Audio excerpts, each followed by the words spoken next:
तो आज हम बात करने वाले हैं एपिलेप्सी के बारे में। एपिलेप्सी को बताने से पहले मैं बताना चाहता हूँ, आपको जब भी एपिलेप्सी दे रखा हो, सीज़र्स दे रखे हो और क्या कहते हैं कन्वर्जल दे रखे हैं, तो आपको उन्हें एक चीज़ में कंसीडर नहीं करना है। ये एक तरीके से अलग-अलग टर्मिनोलॉजी है।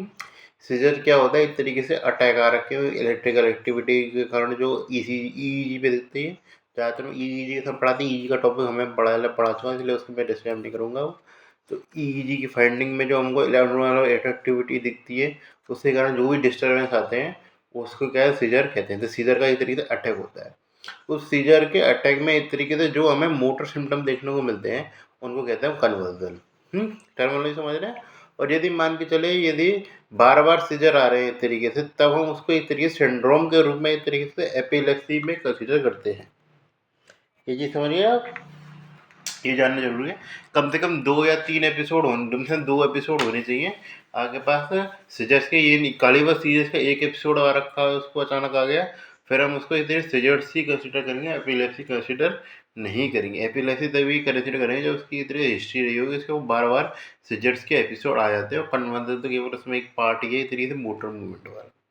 ये चीज़ काफ़ी इंटर रिलेटेड है, क्योंकि इस तरीके से सीजर अटैक आ गया तो लगभग हम ट्रीटमेंट के नाम पे तो वही देंगे, एपिलेप्सी खाया जाता है। तो ठीक है, तो अब हम बात करते हैं एक तरीके से एपिलेप्सी की। ठीक है, तो एपिलेप्सी में जो हमारी मतलब तो सबसे पहले जो हम सीजर से स्टार्ट करते हैं, तो सीजर्स में सबसे पहले जो सीजर पढ़ते हैं हम जैसे होते हैं जनरलाइज टोनिक क्लोनिक सीजर। ये जनरलाइज टोनिक क्लोनिक सीजर से क्या मतलब है कि एक तरीके से हमारा जनरलाइज एक तरीके से कुछ भी ऐसा नहीं कि स्पेसिफिक पार्ट इन्वॉल्व हो रहा हो ब्रेन का। ब्रेन के पार्ट से मतलब ब्रेन का जो पार्ट है वो पर्टिकुलर एक ऑर्गन से जुड़ा हुआ है, तो वो हमारा ये नहीं कि पर्टिकुलर की खाली बस लिम्ब में एक तरीके से सप्लाई जा रही है, उसमें से अटैक आ रहे हैं, या फिर इस तरीके से खाली बस टंग हुआ, या फिर इस तरीके से हेड एंड नेक वाला रीजन हुआ, वहाँ पे दिक्कत आ रही है। पूरे शरीर में एक तरीके से जनरलाइज्ड हमको दिक्कत देखने को मिलेगी। और कहते हैं टोनिक क्लोनिक। टोनिक का मतलब क्या हो गया, एक तरीके से वो जो मसल्स की टोन है एक तरीके से वो काफ़ी ज़्यादा बढ़ जाएगी। मसल की टोन बढ़ेगी, एकदम टाइट हो जाएंगी जितनी भी मसल हैं सारी हमारे। और क्रोनिक का मतलब क्या हो गया, क्रोनिक का मतलब हो गया कि इधर के हमको जर्गी मूवमेंट देखने को मिल सकते हैं काफ़ी सारे। ये तो इसलिए आप टर्मिनोलॉजी समझने का प्रयास कीजिए कि इस तरीके से हमारी तो टोन बढ़ गई, ठीक है, और क्या बन गया, इस तरीके से हमको जर्गी मूवमेंट देखने को मिल रहा है। मेन जो सिस्टम जिसमें हम तो देख के बचा सकते हैं, तो आपको ड्रिलिंग और सलाइवा देखने को मिल सकती है। उसके अलावा क्या बोलते हैं, आपको साइनोसिस देखने को मिलता है, पेरिफेरल साइनोसिस, क्योंकि रेस्पिरेटरी मसल का पे भी एक तरीके से टोन बंद हो गई रेस्पिरेटरी मसल की भी एक तरीके से, क्योंकि डायफ्राम में टोन आ गई ज़्यादा, तो इस तरीके से डायफ्राम जिस पोजीशन में था उस पोजीशन में ही रह गया। ज़्यादातर आदमी को अचानक इस तरीके से झटका लगता है और सीधे आदमी गिर जाता है, इसमें पूरा शरीर टाइट हो चुका होता है। किसी को भी थोड़ा बहुत भी हाथ लगा के देखोगे ऐसा लगेगा तो बिल्कुल ही टाइट हो गया एकदम, जैसे क्या इतनी हार्ड नहीं नज़र आती पूरी शरीर पे। ये जिसमें मतलब एक तरीके से टंग वाइड देखने को मिलता है, जैसे मैं बोल रहा हूँ, मुझे अचानक एक तरीके से सीजर आ जाए तो एक तरीके से मेरी जीभ बीच में आ तो रही है ना, एक तरीके से दांत के बीच में, बोलते बोलते अभी तो मेरे पास दांत का और जीभ का कंट्रोल है मेरे पास, लेकिन जहाँ से टोनिकुलर से जाए सब चीज़ स्टार्ट हो जाएंगी। हो सकता है कि मैं जीभ को चबाते हुए दिख जाऊँ, टंग वाइट कर जाऊँ बहुत तगड़ी लेवल की, हो सकता है टंग टंग इंजर्ड मिल रहा है बहुत तरीके से ये। तो उसमें काफ़ी बार संभावना होती है इस तरीके से मिलने को, कि इस तरीके से यदि आदमी सुसाइड अटेम्प्ट भी करेगा तो ये टंग वाइट टंग को तो नहीं कटेगा। तो ये एक तरीके से ये टंग वाइट काफ़ी स्पेसिफिक फीचर हो जाता है इसका, क्योंकि इसका मतलब कुछ ना कुछ ऐसा हो रहा है जो उसके आदमी के कंट्रोल में नहीं है, जिसके कारण इंजरी डेवलप हो रही है। तो उसमें हम किस में लेंगे, जनरलाइज टोनिक क्लोनिक में, जिसमें मतलब मेन तो आपको ड्रोलिंग और सलाइवा टंग वाइट रखना है, और साइनोसिस की फाइंडिंग है वो याद रखनी है। मेन जो इसमें याद रखना है इसका ड्यूरेशन, ड्यूरेशन जो रहता है इस तरीके से 30 से 60 सेकंड के लिए होता है इसका ड्यूरेशन। ये तो आप ये जान गए तो बहुत ही बढ़िया मेरे हिसाब से। फिर और जो चीज़ों की बात करते हैं इस तरीके से हम, इस तरीके से generalize conversion status epilepticus GCES। Generalize conversion status epilepticus का मतलब है कि तरीके से ये इमरजेंसी कंडीशन है। इसमें हम एक तरीके से इसको क्राइटेरिया जो कि जिसमें क्या गया कि तरीके सिमिलर एपिसोड है जो कि मैं मतलब 30 से 60 सेकंड के लिए रखते हैं। इसमें क्या है कि ये जो एपिसोड है ये बहुत ही लंबे जा रहे हैं, क्योंकि ये जो है मतलब बहुत लंबे का मतलब बहुत ज़्यादा लंबे नहीं, मतलब 5 मिनट से ऊपर चले गए। अब 5 मिनट में आदमी सांस भी नहीं ले पा रहा तो बहुत ही तगड़ी दिक्कत है ना। यदि तरीके से यदि मान के चले आदमी को डिटेक्ट आया हमारे 30 से 60 सेकंड में रिजॉल्व हो गया तो भैया 1 मिनट तो सांस रोकना कोई ऐसी बड़ी बात थी ना, आदमी सांस रोक सकता है। मान के चले 2-3 मिनट हो गए, 5 मिनट से ऊपर निकले भैया, 5 मिनट से ऊपर तो भैया कोई कदम नहीं है सांस रोकने की। कोई ज़्यादा प्रोफेशनल आदमी देखा हुआ तो 5 मिनट से ज़्यादा तो कोई सांस रोक नहीं सकता ना, तगड़ी तो आए आदमी हाइपोक्सिया से ही मर जाएगा। तो ये चीज़ें तो हम उसके केस में हमको जो इस तरीके से जो मसल की टोन होती है या फिर रिलैक्सेशन देना होता है वो बहुत जरूरी होता है। इमीडिएट लेवल पे हम इस तरीके से ट्रीटमेंट करते हैं। जो इस तरीके से वो वाला अटैक होता है 30 सेकंड में कोई ट्रीटमेंट नहीं करते, अपने आप जो सीजर्स होते हैं वो रिमूव हो जाते हैं। पहली बात तो वो सीजर्स हैं, यदि इसकी हिस्ट्री हो बार बार आने की तब वो एपिलेप्सी हो जाती है, और एपिलेप्सी को मान के हम ट्रीटमेंट करते हैं वेलप्रोइड वगैरह का, वेलप्रोइड लेबोट्रीजिन का। लेकिन यदि मान के चलो खाली अटैक डेवलप हुआ है तो बस हम कुछ नहीं करते, बस उसका ये चीज़ है। यदि वो बस ये चीज़ ध्यान रखना वो स्टेटस एपिलेप्टिकस में परिवर्तन नहीं हो जाए कि एक तरीके से अटैक आके छोड़ दिया, ये जो 30 सेकंड में वो 5 मिनट तो वापस नहीं आ रहा, ये चीज़ नहीं होनी चाहिए। यदि वो स्टेटस एपिलेप्टिकस में जा रहा है तब आपको ट्रीटमेंट देना पड़ेगा सीजर्स के अनुसार। मान सीजर्स के केस में ट्रीटमेंट देना पड़ेगा। तो वैसे तो हम एपिलेप्सी के केस में ट्रीटमेंट दे रहे थे, लेकिन इस बार आपको सीजर्स के केस में भी ट्रीटमेंट देना पड़ेगा। कौन सी ड्रेन वैसी ड्रग चलती है तो ये पता होना चाहिए। फिर मान के चले इमीडिएट सिस्टम आ गया, एक तरीके से लेट एक तरीके से हो गया जैसे एक तरीके से अर्ली वाला जो हो गया इम्पेंडिंग अर्ली, जिसमें एक तरीके से ड्यूरेशन रहती है हमारी 5 से लेकर 30 मिनट तक, यानी कि तरीके से 5 मिनट की लिमिट एक तरीके क्रॉस करी ही है उसने।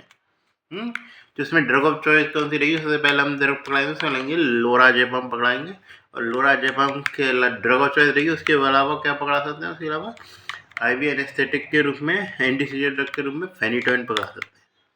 फेनिटोइन के बहुत सारे साइड इफेक्ट है। हम ट्रीटमेंट ऑफ एपिलेप्सी या फिर इस तरीके से एंटी एपिलेप्टिक ड्रग्स के बारे में बातचीत करेंगे तो बहुत सी बातचीत करेंगे, क्योंकि काफ़ी बार पूछते हैं तरीके से कार्बामाजेपिन वेलोप्रोइड इनके साइड इफेक्ट काफ़ी कॉमन क्वेश्चन मैंने देखा है आते हुए जो फार्मा एक्सपर्ट बात करेगी थी। तो ये चीज़ है। फिर आती है हमारी एक तरीके से एस्टेब्लिश हो चुकी है और अर्ली ऑनसेट। तो इम्पेंडिंग अर्ली ऑनसेट था, एक तरीके से स्टेब्लिश था और अर्ली स्टेब्लिश अर्ली, मतलब एक तरीके से वो 30 से लेकर एक तरीके से 48 घंटे का ड्यूरेशन है।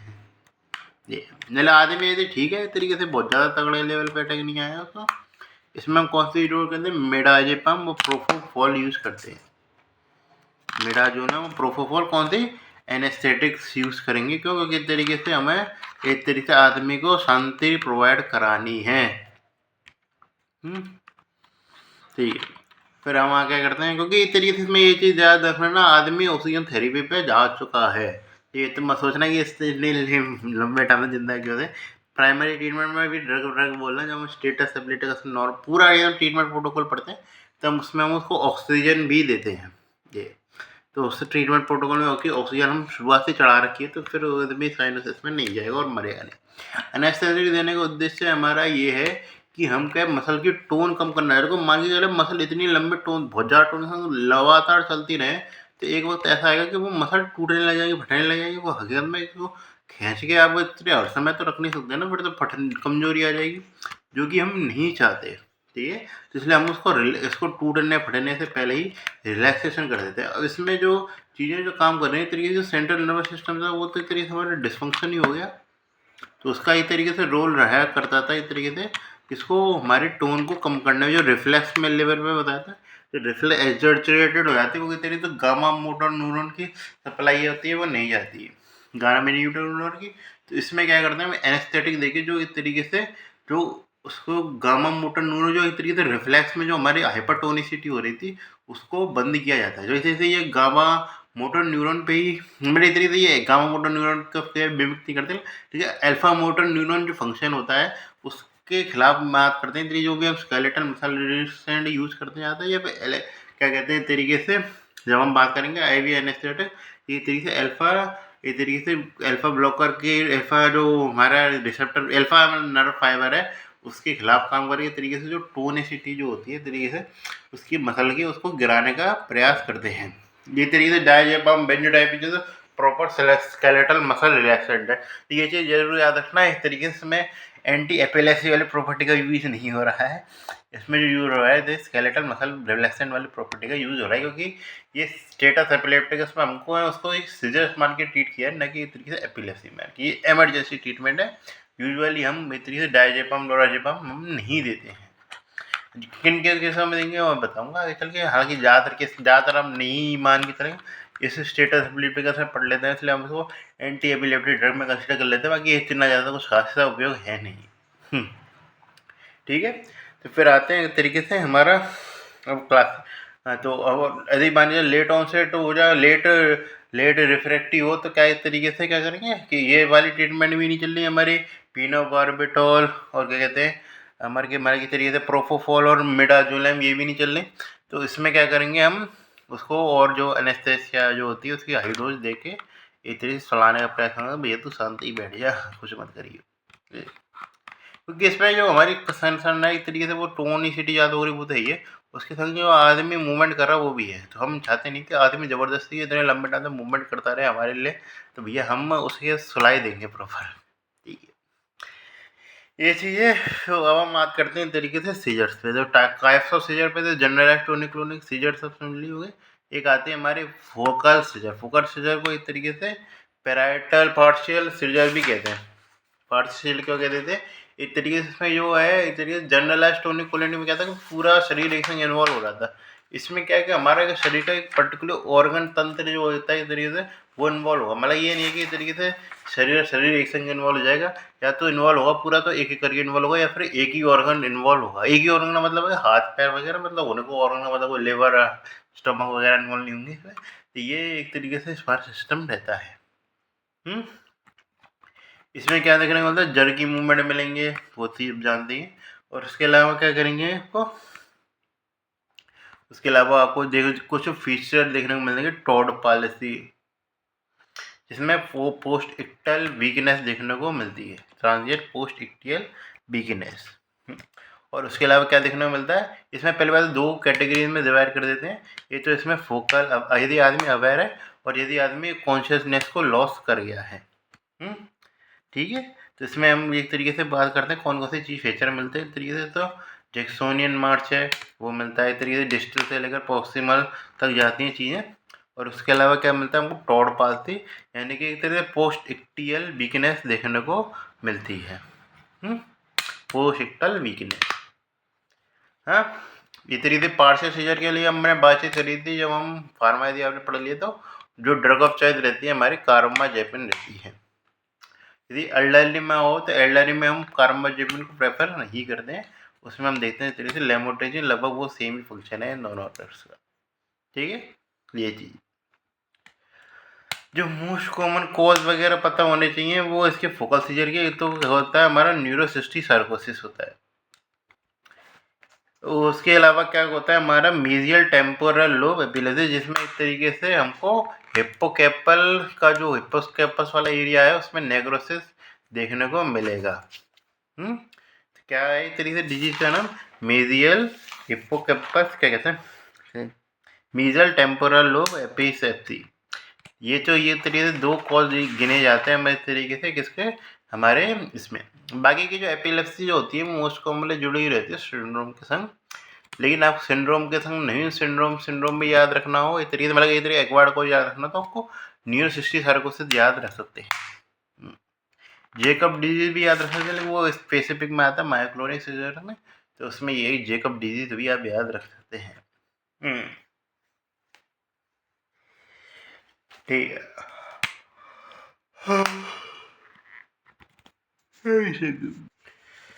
तो इस तरीके से थोड़ी सी मुझे उबासी आ रही थी।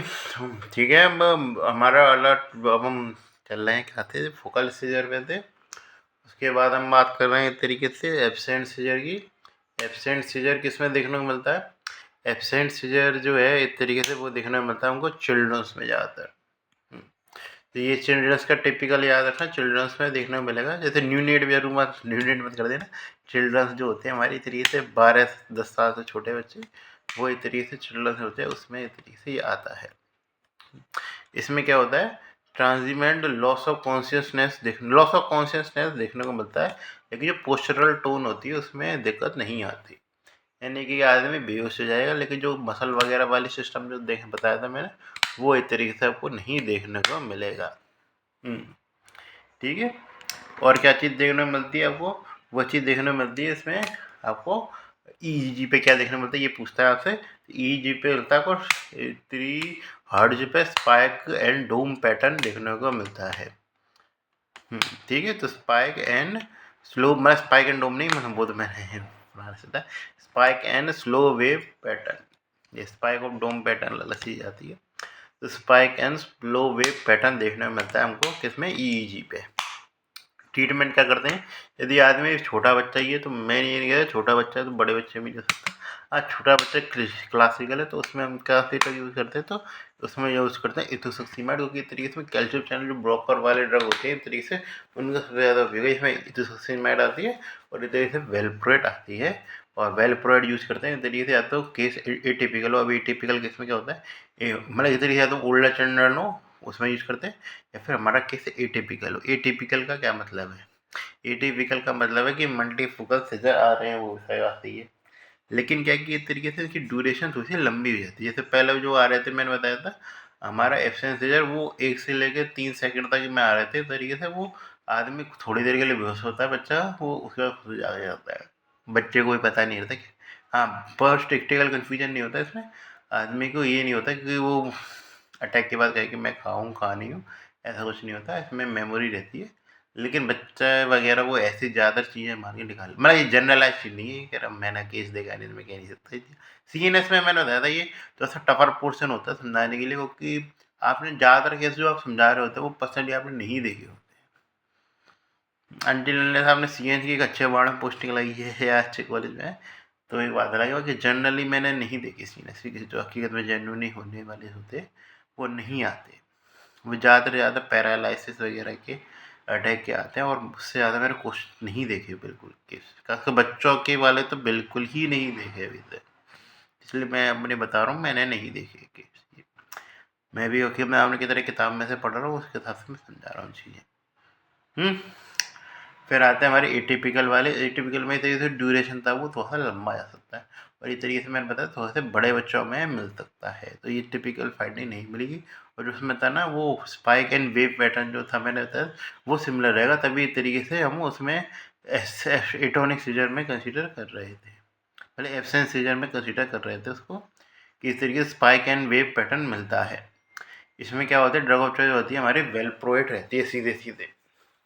और कहाँ से रहती है हमारी, ये चीज़ ध्यान रखना। ढाई, कुछ जगह 2.5 लग रखा होता है, कुछ जगह 3 रखा था। 2.5 से हर्ट्ज से कम पे हमको 2.5 हर्ट्ज वाली जो इतनी स्पाइक एंड वेव पैटर्न हमको देखने को मिलता है। ये लिख के रख लेना ये जगह, स्पाइक एंड वेव पैटर्न किस में देखने को मिलता है, तो ये चीज़ ध्यान रखना एब्सेंस सीजर में देखने को मिलता है, और एटिपिकल के लिए 2.5 हर्ट्ज का याद रख लेना। ठीक है। फिर हम आते हैं मायोक्लोनिक सीजर पे। मायोक्लोनिक सीजर जो होती है उसको बहुत जरूरी याद रखना। एक तो होती है हमारी एक तरीके से जेकब डिजीज में देखने को मिलती है, और कहाँ होती है हमारे एनोक्सिक ब्रेन डैमेज में देखने को मिलती है। इसमें भी क्या होता है, हमारा bilateral spike and wave pattern देखने को मिलता है मायोक्लोनिक सीजर्स में। ठीक है। पर इसमें ये चीज़ ध्यान रखना, थोड़ी पॉलीस्पाइक और वेव पैटर्न देखने को मिलेगा। पॉलीस्पाइक और वेव, चलो ठीक है, इसको हम आगे चल के जुवेनाइल मायोक्लोनिक एपिलेप्सी सिंड्रोम उसमें एक्सप्लेन करेंगे अच्छे से। इसमें बस आपको बहुत याद रखना है, ये तो जेकब डिजीज और कौन सी हुई हमारी इस तरीके से सेरिब्रल एनोक्सिया, ये तरीके से मेन कॉज रहते हैं इसके। फिर आते हैं हमारा एपिलेप्टिक स्पाज्म, जिसे आता है वेस्ट सिंड्रोम जो सुनते हैं आप, उसमें आता है, जिसमें क्या आपको इस तरीके से इन्फेंटाइल में देखने को मिलेगा। जिसमें एक तरीके से आपको एक तरीके से इसमें क्या डेवलपमेंट डिले भी देखने को मिलता है, और सलाम सीजर्स होते हैं वो देखने को मिलते हैं। सलाम सीजर का मतलब है कि सलाम कैसे करते हैं, तरीके से जिसमें एक तरीके से हेड की मूवमेंट है तो वो नीचे जाके जा रही है, हाथ की मूवमेंट है ऊपर की तरफ आ रही है, और पैरों की मूवमेंट है वो भी ऊपर की तरफ आ रही है। तो ये तरीके से किसमें देखने को मिलता है, वैश सिंड्रोम, ये तरीके से सलाम सीजर वगैरह का देखने को मिलता है। या इन्फेंटाइल स्पाज्म करके भी काफ़ी बार क्वेश्चन आया था। इन्फेंटाइल स्पाज्म को हम सलाम सीजर में कंसीडर करते हैं। ये सारे टॉपिक है, मतलब टॉपिक काफ़ी सारे हैं। इसमें इसमें जो पैटर्न याद रखना है आपको, हिप्स अरिथमिया याद रखना है। इस अरिथमिया देखना, कोई भी रेगुलर पैटर्न नहीं है, कुछ भी पैटर्न मिल जाता है इस तरीके से। हिप्स अरिथमिया मिल रहा है। इसमें ट्रीटमेंट ऑफ चॉइस क्या रहेगा? ड्रग ऑफ चॉइस ACTH रहता है। और यदि वो क्या कहते हैं, टॉर्च ट्यूबरकस स्क्लेरोसिस के संग देखने को मिलता है, क्योंकि ये काफ़ी ज़्यादातर चांस होती है इस तरीके से जुड़े होने की। ये न्यूरोक्यूटेनियस डिसऑर्डर की सिंड्रोम है। मैं जब बताऊंगा न्यूरोक्यूटेनियस सिंड्रोम को एक्सप्लेन करेंगे, तब हम इसके बारे में बातचीत करेंगे। तो उसके संग काफ़ी कॉमन संभावना की ये मिले, तो उसको हम क्या कहते हैं इस तरीके से। उस पर ट्रीटमेंट चॉइस क्या रहेगा हमारा? वेगावर्टिन रहता है। इस तरीके से, मतलब ये तरीके से एग्जाम्पल है। इसमें हम वेलप्रोड वगैरह यूज नहीं करते, क्योंकि वेलप्रोड काफ़ी हेपेटोटॉक्सिक ड्रग है, वो हम नहीं यूज़ करेंगे। और इसमें भी इतना कुछ खास रोल नहीं है उसका, ये ठीक है। फिर हम आते हैं आगे चीज़ों पे, ठीक है। तो थोड़ा सा हम सिंड्रोम्स पे आते हैं धीरे धीरे। स्पाज्म वगैरह बहुत सारे पढ़ लिए, तो सिंड्रोम्स में आते हैं। हमारे आते हैं लेनॉक्स जेस्टाउस्ट सिंड्रोम। लेनॉक्स जेस्टाउस्ट सिंड्रोम क्या होता है?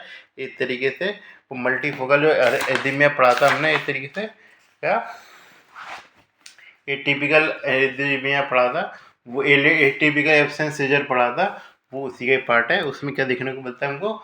मल्टीपल सीजर के टाइप में देखने को मिलते हैं। एक तरीके से मेन जो चीज़ आपको याद रखनी है, वो 2.5 या कुछ जगह 3 लिख रहा है, तो 2.5 से नीचे हर्ट्ज पे आपको स्पाइक एंड वेव डिस्चार्ज देखने को मिलता है। और इसमें क्या है, कोग्निटिव फंक्शन का डिसफंक्शनल हो जाता है। और ये क्या है, एक तरीके से मल्टीफोकल सीजर है।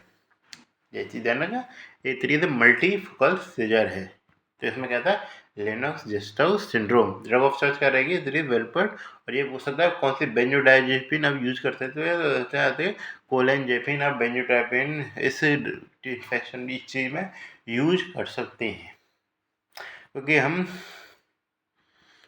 ठीक है मैं क्लोलेंजेपिन मैंने गलत बोल दिया, क्लोराजेपाम एक तरीके से वो हम यूज़ कर सकते हैं, क्योंकि ज़्यादातर स्टेटस में लोराजेपाम यूज़ करते हैं, इसमें क्लोनाजेपाम यूज़ करेंगे यदि ऐसी कोई कंडीशन आ रहा है लेनॉक्स गेस्टाउस सिंड्रोम की, ठीक है। फिर हमारा ये आती है तरीके से खुशी हमारा mesial temporal lobe epilepsy. Mesial temporal epilepsy कैसी होती है? इसमें हिस्ट्री मिलेगी को फेब्रिल सीजर की।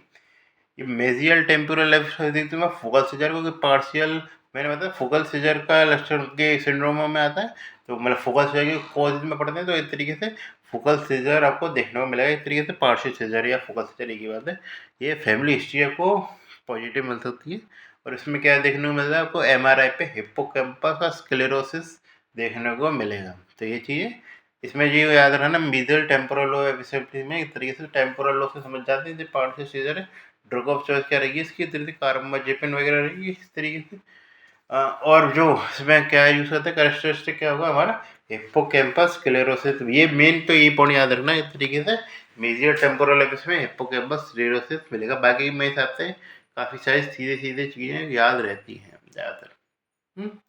फिर हम आते हैं तरीके से जुवेनाइल मायोक्लोनिक एपिलेप्सी, जो कि हम समझा नहीं पाए थे उस समय।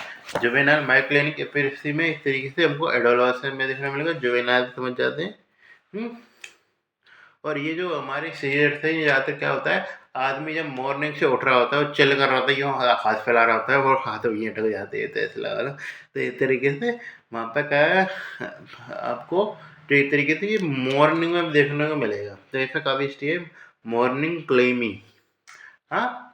और उसके अलावा और क्या चीज़ मिलती है आपको? स्लीप डिस्टर्बेंस इस तरीके से प्रोवोक कर सकता है, जिसको मतलब मेन तो आपको मॉर्निंग याद रखना है। और इसमें मेरा मतलब 3 से 4 हर्ट्ज के इस तरीके से generalize polyspike and wave discharge देखने को मिलते हैं। Generalize polyspike and wave discharge. Drug of choice कौन सी यूज करते हैं? वेलप्रोवेट यूज करते हैं। ठीक है।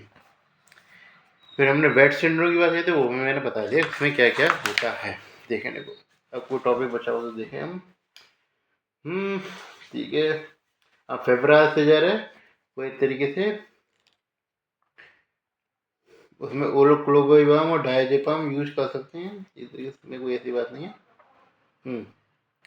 हाँ, उसमें ये याद रखनी है तरीके से, उसमें एल्डरली पेशेंट में मतलब इस तरीके से हमने फोकल सीजर और उसके लिए बात, उसमें ड्रग ऑफ चॉइस की बात नहीं करी थी उतनी, उसकी बात हम कर लेते हैं थोड़ी सी। यदि हम GSTS पे आते हैं तो इसे ड्रग ऑफ चॉइस आती है वेलप्रोवेट। लेकिन मान के चले कोई ऐसे पेश मदर है जो कंसीव करने वाली या कंसीव कर रखा तो हम नहीं दे सकते, क्योंकि इस तरीके से इसमें काफ़ी हाई चांस है, एक तरीके से न्यूरल ट्यूब डिफेक्ट है वो डेवलप हो जाए। वेलब्रोड की बहुत बड़ी टॉक्सिसिटी न्यूरल ट्यूब डिफेक्ट है वो डेवलप हो सकता है। बाकी हेपेटाइटिस पेंगेटाइटिस तो एक बात है ही है। इसलिए हम इस तरीके से जो कंसीव करने वाली वुमेन होती है उसमें हम क्या करते हैं, लेवोट्राइसेटम चलाते हैं और इस तरीके से कहते हैं लेमोट्रिजिन भी चला देते हैं। यदि फोकल सीजर या पार्शियल सीजर की बात करें तो कार्बामाजेपिन, लिमोट्राइजिन, लेवोट्राइसेटम। लेवोट्राइसेटम के लिए भी याद रखना इस तरीके से एल्डरली पेशेंट में यूज़ करते हैं। बाकी और जगह हम राइट ड्रग ऑफ चॉइस में तो कार्बामाजेपिन रहेगी।